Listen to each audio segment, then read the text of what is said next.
13 octobre 2014, il est 8h GMT, quand des manifestants pacifiques de la coalition des indignés de Côte d'Ivoire arrivent à la place Figayo de Yopougon pour crier leur indignation contre l'injustice et l'impunité en Côte d'Ivoire. 2 cargos bourrés de forces de l'ordre déployés très tôt sur les lieux.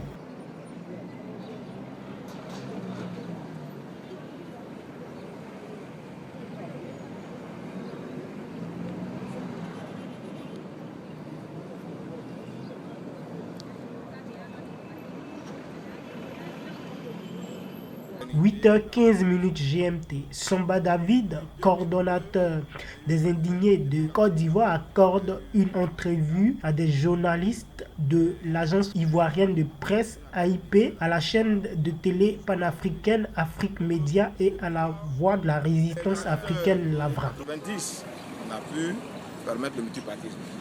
Et le multipartisme donne cours à la contradiction et tout ça. Voilà. Et donc, depuis toujours, c'est dans ça que la Côte d'Ivoire est restée. Donc, dans la symbiose, dans la fraternité, dans la cohésion sociale.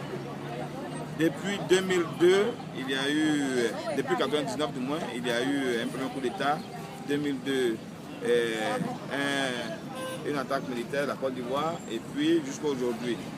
Aujourd'hui, depuis lors, les acteurs de tous ces soulèvements, de toutes ces attaques, n'ont jamais été jugés. Et donc, après 1999, ils n'ont pas été jugés, et 2002, ils n'ont pas été jugés, jusqu'à aujourd'hui. Nous voulons que tous ceux qui sont acteurs de la crise en Côte d'Ivoire soient jugés. Qu'est-ce que nous voulons? Maintenant, quand les gens sont détenus 3 ans durant, sans jugement, à quoi est-ce que cela répond? Il faut respecter la constitution ivoirienne, puisque le président, lors de sa présentation de serment, a dit qu'il vient pour respecter la constitution et protéger les droits des Ivoiriens. Voilà, c'est ça qu'il s'agit. Donc nous aujourd'hui, nous sommes étonnés que certains Ivoiriens soient détenus depuis des années, sans jugement. Or, ce qu'on leur reproche, ils n'ont pas été seuls. On nous parle de la crise post-électorale. La crise post-électorale a opposé deux antagonistes. Deux antagonistes. Et le président de la République, pour lutter contre l'impunité, a sollicité la création d'une commission nationale d'enquête. Et cette commission nationale d'enquête a donné son rapport qui dit que les 2 camps ont tué. Mais si des Ivoiriens ont été tués par d'autres Ivoiriens et qui ne sont pas jugés aujourd'hui, demain ça va donner coup encore à d'autres crimes. Nous n'en voulons pas. Oui.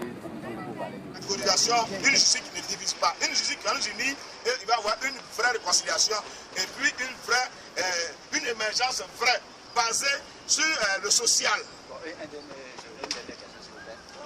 Par rapport à la mairie de Yopougon, quels sont vos rapports? Parce que le 4, je crois que le maire déjà avait pris... Le 24, il nous a frappé. Le 4 passé, je crois qu'ils avaient déjà pris une disposition pour ne même pas que vous marchiez. Maintenant, aujourd'hui, est-ce que vous avez obtenu une autorisation? Qu'est-ce qui s'est passé? Non, quels sont vos rapports? Il a interdit la manif du 4. Voilà. Il n'a pas interdit la manif du 13. Il nous a donné un courrier pour dire qu'il ne veut pas que la manif se tienne à Yopougon le 4. Le 13 là, on lui a encore envoyé un courrier pour dire ah ce n'est plus le 4 parce qu'on veut respecter la laïcité, on veut respecter toutes les religions en Côte d'Ivoire. Donc on ne fait pas ça le 4, on va faire ça le 13. On lui a envoyé un courrier, il n'a pas répondu, donc il est d'accord. Donc il n'a pas annulé la manif du 13. Voilà. Et puis, ce n'est pas un arrêté municipal. Ce n'est pas un arrêté municipal, c'est un militant qui a agi. Et c'est pas normal. C'est le premier magistrat de la commune de Yopougon. Je pense qu'à ce titre-là, il y a un comportement qu'il faut avoir. Il est le maire, c'est-à-dire pour lui, maire, là, c'est écrit M-A-I-R-E, n'est-ce pas? Mais c'est la mère de tous. Vous comprenez? Donc il doit quand même essayer de prendre tout le monde en considération. Une cotisation, une justice qui ne divise pas, une justice qui va nous unir, et il va y avoir une vraie réconciliation et puis une émergence vraie, basée sur le social. Bon, une dernière question, s'il vous plaît. Par rapport à la mairie de Yopougon, quels sont vos rapport? Parce que le 4, je crois que le maire déjà avait pris... Le 24, il nous a frappé. Le 4 passé, je crois qu'ils avaient déjà pris une disposition pour ne même pas que vous marchiez.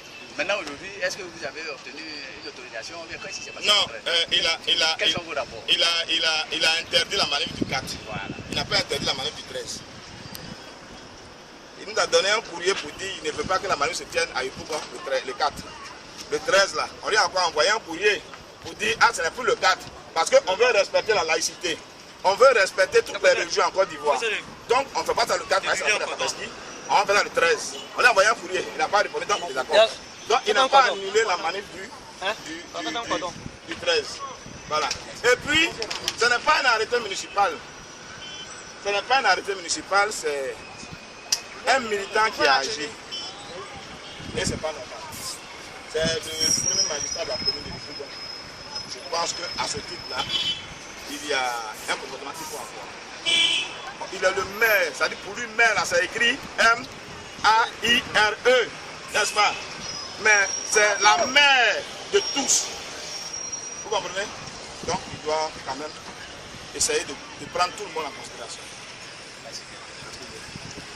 Subitement, la soldatesque du pouvoir en place fait son entrée en jeu. Répression des manifestants, Samba David arrêté et molesté. Avec lui, son chargé de communication Firmin Mahan, Messou Olivier, un responsable du Parti communiste révolutionnaire de Côte d'Ivoire, PCRC, et Betchere Touya Zagadou, responsable de la Ligue ivoirienne des groupements estudiantins et scolaires, un mouvement d'étudiants, ont été conduits au commissariat du 16e arrondissement par des hommes du commissaire Ouattara.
Ayant appris l'arrestation des membres de la coalition des indignés de Côte d'Ivoire, la Sisi, les femmes venues soutenir l'initiative des indignés se sont donc déversées du palais de la justice au 16e arrondissement de Yopougon. Face aux cris de protestation de ces femmes, les interpellés à bord d'un cargo ont été convoyés à la préfecture de police du plateau à 10h où ils y seront détenus pendant 11 heures de temps pour être enfin libérés aux environs de 21h30 GMT. À sa sortie, M. Samba David a tenu à remercier tous ceux qui ont œuvré à leur libération. Il a par ailleurs signé son indignation face au comportement timoré des partis politiques d'opposition avant d'appeler à une conférence de presse le samedi 18 octobre 2014 au Baron de Yopougon. Donc merci à tous les Ivoiriens, à tous les amis de la Côte d'Ivoire et à tous les démocrates du monde entier qui ont bien voulu nous soutenir dans cette épreuve de lutte et de démocratie. Je pense que le combat il est noble et tout le monde le reconnaît, tout le monde le justifie. Nous disons merci spécialement à Claudine Kodja pour ce qu'elle a fait. Nous disons merci personnellement à tous ceux qui sont en Europe, en France, qui ont organisé une marche spéciale pour que la moisson des indignés, les indignés que nous sommes, soyons libérés. Merci à tous les journalistes. Merci à l'ONUCI pour ce travail abattu que nous soyons dehors. Merci à Amnesty International à l'APDH, à tous les organismes de droits de l'homme ici en Côte d'Ivoire, pour tout ce que vous avez fait. Un merci au COFED, oui, des collectifs, des familles, des enfants, des détenus, qui vraiment a tout mis à notre disposition pour que nous puissions réussir cette manifestation. Il n'est que partie remise. Nous avons franchi un premier pas. Il s'agit de continuer. Nous ne venons pas faire une promotion, mais nous venons au combat. Le combat qui est le combat qui engage deux structures, c'est-à-dire deux idéologies, c'est-à-dire la justice et l'injustice.